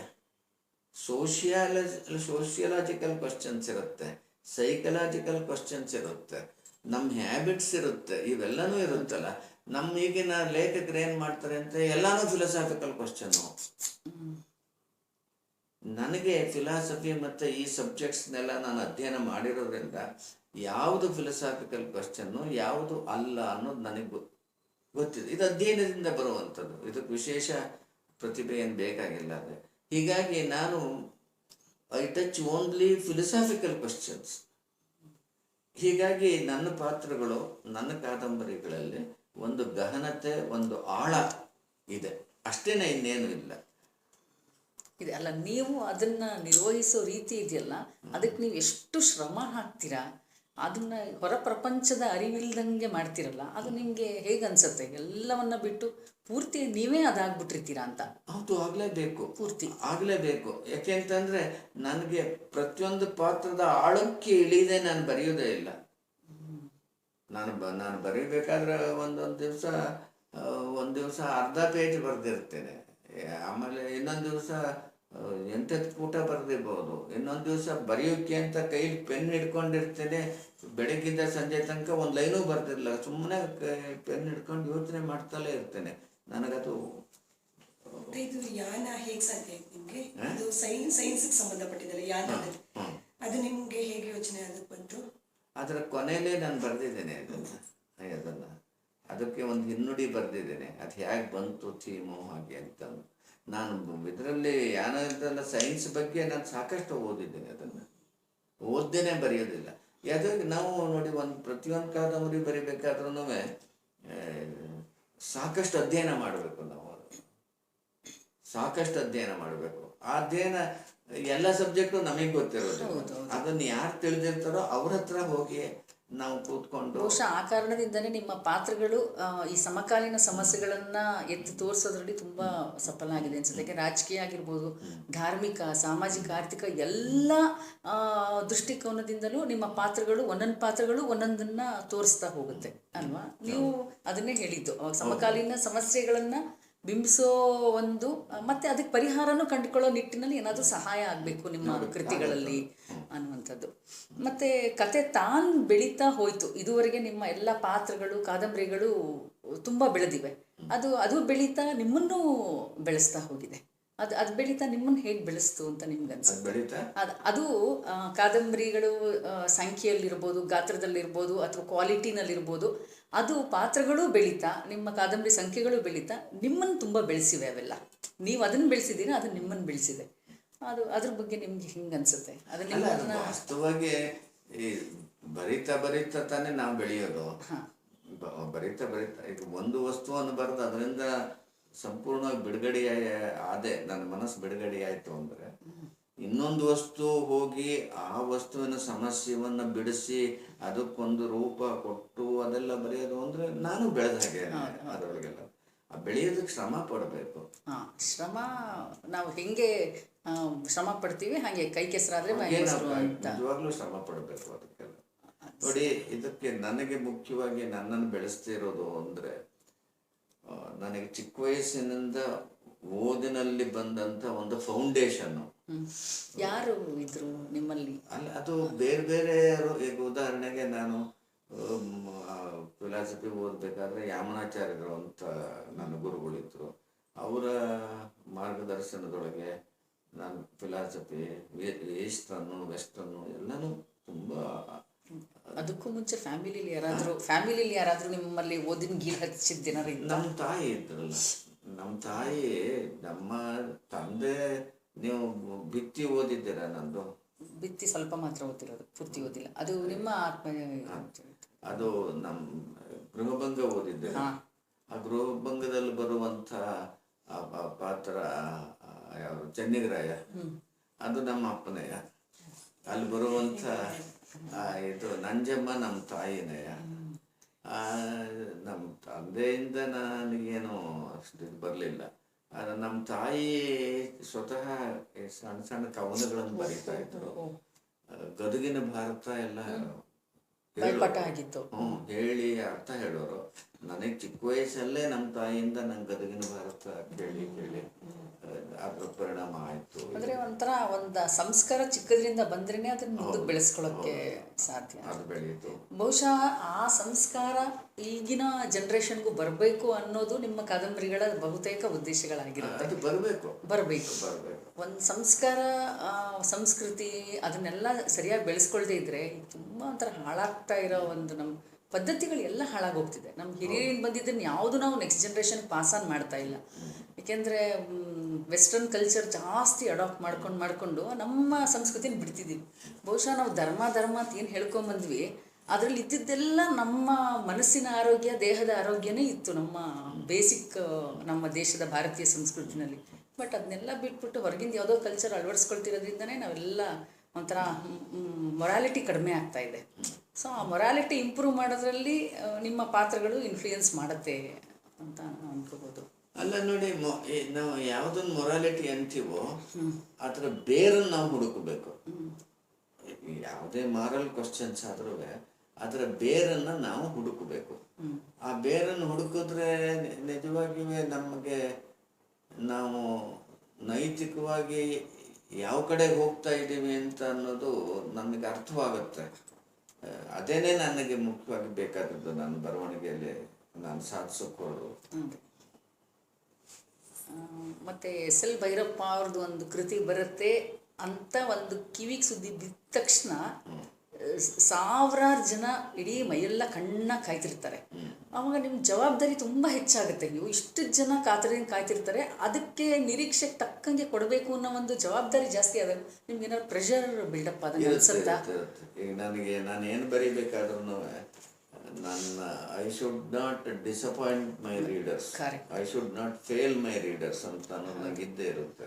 ಅದಕ್ಕೆ ಬರೀ ರೀಡರ್ಸ್ ಒಂದೇ ಅಲ್ಲ, ನನಗೆ ನಾನೇ ಒಂದು ಇದನ್ನು ಇಟ್ಕೊತೀನಿ. ನಾನು ನನ್ನದೇ ಒಂದು ಸ್ಟ್ಯಾಂಡರ್ಡು, ನಾನು ಅದಕ್ಕಿಂತ ಕೆಳಗೆ ಹೋಗಬಾರ್ದು. ನನ್ನ ಬರವಣಿಗೆಯಲ್ಲಿ ನಾನು ಕೆಳಗೆ ಹೋಗಬಾರ್ದು ಅಂತ ಅನ್ನೋದನ್ನ ನಂದೇ ಒಂದು ಮಾನದಂಡ ಇದ್ದೇ ಇರುತ್ತೆ. ಅದನ್ನ ಮಾಡ್ಕೊಂಡೇ ಇರ್ತೀನಿ. ಅದು ಓದುಗರಿಗೂ ಕೂಡ ಇದಾಗುತ್ತೆ. ಯಾಕೆಂದರೆ ಏನಾಗುತ್ತೆ, ನಾನು ಏನೋ ಆ ಥರದೊಳಗೆ ಒಂದಿಷ್ಟು ಗೀಜಿದೆ ಅಂತ ಇಟ್ಕೊಳ್ಳೋಣ, ಅದು ಭೈರಪ್ಪನವ್ರದ್ದು ಹೊಸ ಪುಸ್ತಕ ಅಂತ ಜನ ಮುಗಿಬಿದ್ದು ಓದ್ತಾರೆ ಅದನ್ನು. ಇದೇನು ಇದು ಹೋಯ್ತಲ್ಲ ಇದ್ರೊಳಗೆ ಅವರು ಭೈರಪ್ಪನವ್ರು. ಯಾಕೆಂದ್ರೆ ಒಂದು ಕೃತಿಯಿಂದ ಒಂದು ಕೃತಿ ನಿರೀಕ್ಷೆ ಬೆಳಿತಾನೆ ಹೋಗ್ತಾ ಇರುತ್ತೆ. ನಾವು ಯಾವಾಗ ಒಂದೋ ಎರಡೋ ಫೇಲ್ ಆಗುತ್ತೋ ಆಮೇಲೆ ನನ್ನ ಬಗ್ಗೆ ಅವ್ರಿಗಿರುವ ಇದು ಹೊರಟೋಗ್ಬಿಡುತ್ತೆ. ಹೌದು. ಮತ್ತೆ ಒಂದು ಕಾದಂಬರಿ ಮುಗಿಸಿದ ತಕ್ಷಣ ಎಷ್ಟು ಹಾಯ್ ಅನ್ನಿಸ್ಬೋದು. ಬಹುಶಃ ನೀವು ಅದೇ ಹೆರಿಗೆ ಬೇನೆ ಬರೆದಿದ್ರಲ್ಲ, ಅದು ಒಂದು ಪ್ರಸವ ಆದಾಗ ತಾಯಿಗೆ ಎಷ್ಟು ಒಂದು ಸಂತೃಪ್ತಿ ಇರುತ್ತೋ ಆ ಭಾವನೆನೇ ಇರುತ್ತಾ ನಿಮಗೆ? ಹೇಗೆ ಅನಿಸುತ್ತೆ? ಒಂದು ಅಷ್ಟು ಶ್ರಮ ಹಾಕಿರ್ತೀರ ನೀವು, ತಿಂಗಳುಗಟ್ಟಲೆ ವರ್ಷಗಟ್ಟಲೆ ಅದಕ್ಕೆ ಅಧ್ಯಯನ ಮಾಡಿರ್ತೀರ. ಅಧ್ಯಯನ ಮಾಡಿ ವಿಷಯ ಸಂಗ್ರಹ ಮಾಡಿ ಒಂದು ರೂಪ ಕಲ್ಪನೆ ಕೊಟ್ಕೊಂಡು ಬರೆಯಕ್ಕೆ ಕೂತಾಗ ಅದರ ಪ್ರೆಷರ್ ಬೇರೆನೆ. ಅದು ಪೂರ್ತಿ ಮುಗಿದ ಮೇಲೆ ಮುಗೀತು, ಇದು ನನಗೆ ಸಮಾಧಾನ ಆಯಿತು ಅಂದಾಗ ನಿಮ್ಗೆ ಅನ್ಸುತ್ತಲ್ಲ ರಿಲ್ಯಾಕ್ಸ್, ಹಿಂಗೆ ಅನ್ಸುತ್ತೆ? ಇಲ್ಲ, ಅದು ಬರೀ ನಾನು ಬರೆದು ಮುಗಿಸಿದ್ದಷ್ಟಕ್ಕೆ ನಿಂತಿರೋದಿಲ್ಲ. ಆಮೇಲೆ ನಾನು ಅದನ್ನು ಹಾಗೆ ಇಟ್ಟು ಬಿಡ್ತೀನಿ. ಇಟ್ಟು ಒಂದು ಒಬ್ಬಿಬ್ಬರು ಸಾಹಿತ್ಯ ಚೆನ್ನಾಗಿ ಗೊತ್ತಿರುವಂಥ ಸ್ನೇಹಿತರ ಕೈಲಿ ಓದಿಸ್ತೀನಿ ಅದನ್ನು. ಅವರು ಅದನ್ನು ವಿಶ್ಲೇಷಣೆ ಮಾಡ್ತಾರೆ. ಅವರ ವಿಶ್ಲೇಷಣೆ, ಅವರ ಟೀಕೆ ಟಿಪ್ಪಣಿಗಳನ್ನೆಲ್ಲ ನಾನು ಗಮನಿಸ್ತೀನಿ. ಅದನ್ನು ಮನಸ್ಸಿನೊಳಗೆ ಇಟ್ಕೊಂಡು ನಾನು ಮ್ಯಾನಸ್ಕ್ರಿಪ್ಟ್ ಓದ್ತೀನಿ 6 ತಿಂಗಳಿಗೋ 1 ವರ್ಷದ ನಂತರದೊಳಗೆ. ಆವಾಗ ಅದರ ದೋಷಗಳೇನು, ಮಿತಿಗಳೇನು ಅನ್ನೋದು ಅರ್ಥವಾಗುತ್ತೆ. ಎಷ್ಟೋ ಕಡೆ ತಿದ್ದುತ್ತೀನಿ, ಎಷ್ಟೋ ಸಲ ಇಡೀ ಕಾದಂಬರಿನ ಮೊದಲಿಂದ ಕೊನೆ ತನಕ ಬೇರೆಯಾಗೇ ಬರೆದು ಬಿಡ್ತೀನಿ ನಾನು ಕೂತ್ಕೊಂಡು. ಆ ಬೇರೆಯಾಗಿ ಬರಿಬೇಕಾದ್ರೂ ಅಷ್ಟೇನೆ ಸಮಯ ಬೇಕಾಗುತ್ತೆ, ಅದೇ ತಾಳ್ಮೆ ಬೇಕಾಗುತ್ತೆ. ಹೀಗಾಗಿ ನನಗೆ ಪ್ರತಿಯೊಂದು ಕಾದಂಬರಿಗೂ ನಾನು ಅಷ್ಟು ಸುಲಭವಲ್ಲ, ಬಹಳ ರಿಲ್ಯಾಕ್ಸ್ ಆಗೋದು ಕಷ್ಟ, ಬಹಳ ಶ್ರಮ ಪಟ್ಟೇ ಇರ್ತೀನಿ ನಾನು. ಅದರ ಹಿನ್ನೆಲೆ ಒಳಗೆ ತುಂಬ ಶ್ರಮನೇ ಪಟ್ಟಿರ್ತೇನೆ. ಇಲ್ಲದೆ ಹೋದ್ರೆ ಅದರಲ್ಲಿ ಗುಣಮಟ್ಟ ಬರೋದಿಲ್ಲ. ಹೌದು ಹೌದು, ಗುಣಮಟ್ಟವನ್ನು ಕಾಯ್ದುಕೊಳ್ಳೋದು ಹೆಸರು ಬಂದ ತಕ್ಷಣ ನಿಮ್ಮ ಮೊದಲ ಹೆಸರಲ್ಲಿ ಬಂದೇ ಬರುತ್ತೆ. ನಿಮ್ಮ ಯಾವುದೇ ಕೃತಿ ಬಂದ ತಕ್ಷಣ ಅಭಿಮಾನಿಗಳು ತುಂಬ ಸಂತೋಷ ಪಡ್ತಾರೆ. ಮತ್ತು ತುಂಬ ದೊಡ್ಡ ಓದುಗ ವಲಯ ಇದೆ ನಿಮಗೆ ತುಂಬ. ಹಾಗೆ ವಿರೋಧಿಸೋ ಜನನೂ ಇದ್ದಾರೆ. ಬಟ್ ಅಂಥ ವಿರೋಧ ಬಂದಾಗ ನೀವು ಯಾವತ್ತೂ ಅದನ್ನು ಹೈಲೈಟ್ ಮಾಡಿಕೊಂಡು ಸಂಘರ್ಷಕ್ಕೆ ಇಳಿದಿದ್ದೀರಿ. ಆದರೆ ನಿಮ್ಮ ಅಭಿಮಾನಿಗಳು ಅದಕ್ಕೆ ಉತ್ತರ ಕೊಟ್ಕೊಂಡಿದ್ದಾರೆ ಅವರ ಅಭಿಮಾನದ ಮೂಲಕನೇ. ಸೊ ಹಾಗಾಗಿ ನಮ್ಮ ಈ ಪರಿವರ್ತನಾ ಪ್ರಭಾ ಮೂಲಕ ನಿಮ್ಮ ಓದುಗ ವಲಯಕ್ಕೆ, ನಿಮ್ಮ ಅಭಿಮಾನಿಗಳಿಗೆ ನೀವು ಏನು ಹೇಳಬೇಕು ಅಂತ ಇಷ್ಟ? ನಾನೇನು ಹೇಳಬೇಕಾಗಿಲ್ಲ, ತಮಗೇನು ಬೇಕು ಅನ್ನೋದು ಅಭಿಮಾನಿಗಳಿಗೆ ಗೊತ್ತಿದೆ. ಅವ್ರು ಅದರಂತೆ ಅವರು ಇರ್ತಾರೆ. ಅವ್ರಿಗೆ ನಾನೇನು ಹೇಳಬೇಕಾಗಿಲ್ಲ. ನಾನು ಅಭಿಮಾನಿಗಳನ್ನು ಪ್ರಾಂಪ್ಟ್ ಮಾಡಲ್ಲ. ಬಟ್ ಏನಾದರೆ ನಮ್ಮ ಸಾಹಿತ್ಯ, ಒಳ್ಳೆಯ ಸಾಹಿತ್ಯ ಬೆಳೀಲಿ ಅನ್ನೋ ಒಂದು ಉದ್ದೇಶ ನಿಮಗೆ ಇರೋದ್ರಿಂದ ಅದನ್ನು ಬೆಳೆಸ್ಕೊಂಡು ಹೋಗ್ಲಿ ಅಭಿಮಾನಿಗಳು, ಅಷ್ಟೇ.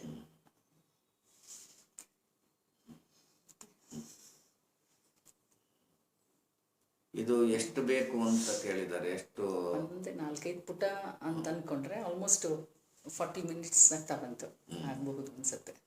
ಅಂದರೆ ನಮ್ಮ ಟಿ ವಿ ಚಾನಲ್ಸ್ ಇಂಟರ್ವ್ಯೂಗೆ ಏನಾಗುತ್ತೆ, ಒಂದು 20-25 ಕ್ವಶನ್ ಕೇಳಿದ್ರೆ ಒಂದು ಫಾಸ್ಟಾಗಿ ಹಿಂಗೆ ಮೂವ್ ಆಗ್ತಿರುತ್ತೆ. ಬಟ್ ಪತ್ರಿಕೆಗೆ ಇದನ್ನು ಕೇಳಿಸ್ಕೊಂಡು ಅವ್ರು ಬರೆದ್ರೆ ಒಂದೊಂದು ಆನ್ಸರು ಆಲ್ಮೋಸ್ಟ್ 1.5-2 ಪುಟ ಆಗಿರುತ್ತೆ. ಹಾಗಾಗಿ ನಾನು ಕ್ವಶನ್ಸ್ ಮಿತಿ ಹಾಕೊಂಡು ಅಷ್ಟೇ. ಮತ್ತು ಮುಂದಿನ ಹೊಸ ಯೋಜನೆಗಳೇನಾದರೂ ಆಗಲೇ ತಲೆಯಲ್ಲಿ ರೂಪಿಸ್ತಾ ಇದೆಯಾ? ಅದನ್ನಾಗಲೇ ಇಲ್ಲ, ಕಾಯ್ತಾ ಇದ್ದಾರೆ. ಯಾನ ಆದಮೇಲೆ ಯಾಕೋ ಯಾವುದೂ ಸುದ್ದಿ ಇಲ್ಲ ಅಂತ ಒಂದು ಕಣ್ಣಿನ ಮೇಲೆ ಇದ್ದೇ ಇರುತ್ತೆ ಅಭಿಮಾನಿಗಳದ್ದು. ಬಟ್ ತುಂಬ ಬರೀ ಕರ್ನಾಟಕ ಅಂತಲ್ಲ, ದೇಶಾದ್ಯಂತ ಅಭಿಮಾನಿ ಬಳಗ ತುಂಬಾ ದೊಡ್ಡದಿದೆ. ಇವತ್ತು ಎಸ್ ಎಲ್ ಭೈರಪ್ಪ ಭೇಟಿ ಮಾಡೋಕ್ಕೆ ಹೋಗ್ತೀನಿ ಅಂದ ತಕ್ಷಣ ಕೈ ಮುಗಿದು ಕಳಿಸ್ತವ್ರು ಹೆಚ್ಚು ನಾನು. ಅದೊಂಥರ ನಿಮ್ಮ ಬಗ್ಗೆ ಇರುವಂಥ ಪ್ರೀತಿ, ಅದು ನಿಮ್ಮ ಬಗ್ಗೆ ಅಂದರೆ ನಿಮ್ಮನ್ನು ನೀವು ಕೃತಿಗಳ ಮೂಲಕ ತೋರಿಸ್ಕೊಂಡಿದ್ದೀರ. ಹಾಗಾಗಿ ತುಂಬ ಒಂದು ದೊಡ್ಡ ವಲಯ ಇದೆ. ಹೊಸದೊಂದು ಸಾಹಿತ್ಯ ಬರ್ಬೋದು ಅಂತೆಲ್ಲ ನಿರೀಕ್ಷೆಯಲ್ಲಿದ್ದಾರೆ. ಅದು ಸದ್ಯಕ್ಕೆ ರಿಲ್ಯಾಕ್ಸಿಂಗ್ ಮೋಡ. ಅಥವಾ ನಿಮ್ಮ ಮೂಲ ಊರು ಯಾವುದು? ಮಿರ್ಲೆ, KR ನಗರ ತಾಲೂಕು. ಯಾವುದು? ಮಿರ್ಲೆ. ಓ, ಸಾಲಿಗ್ರಾಮ ಪಕ್ಕ ಮಿರ್ಲೆ. ಮಿರ್ಲೆ.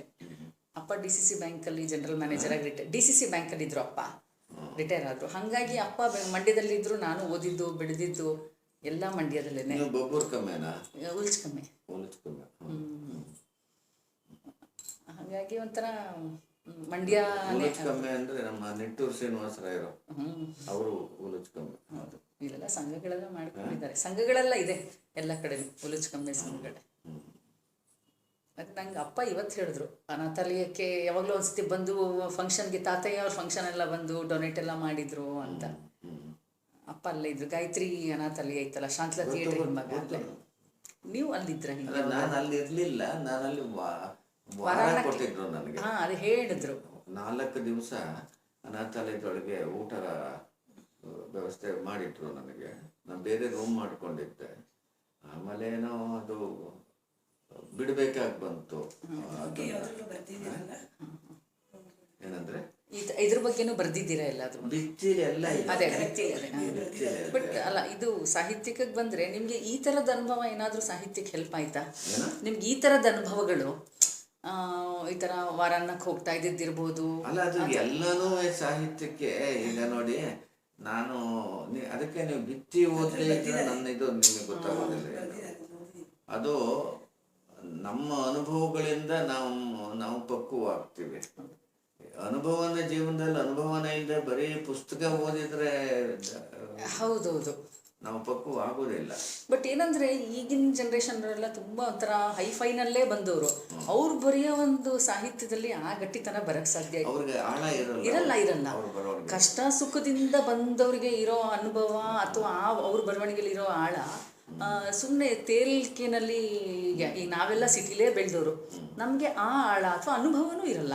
ಅಪ್ಪ ಅಮ್ಮ ತುಂಬ ಮುಚ್ಚಟ್ಟಾಗಿ ಬೆಳೆಸ್ಬಿಟ್ಟಿರ್ತಾರೆ. ಈಗಿನ ಎಲ್ಲ ಮಕ್ಳಿಗೂ ಹಾಗೇನೆ, ಏನೇನು ಬೇಕೋ ಎಲ್ಲ ಕಂಫರ್ಟ್ಸ್ ಕೊಡ್ತಾರೆ. ತುಂಬ ಕಂಫರ್ಟ್ ಝೋನಲ್ಲಿ ಬೆಳೆದವ್ರಿಗೆ ಇಂಥದ್ದೊಂದು ಕಷ್ಟ ಇದೆ ಅಂತಲೇ ಗೊತ್ತಿರಲ್ಲ.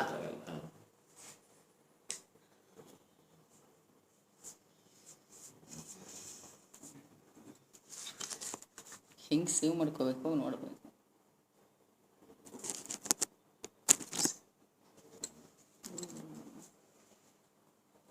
ಸೇವ್ ಆಯಿತು.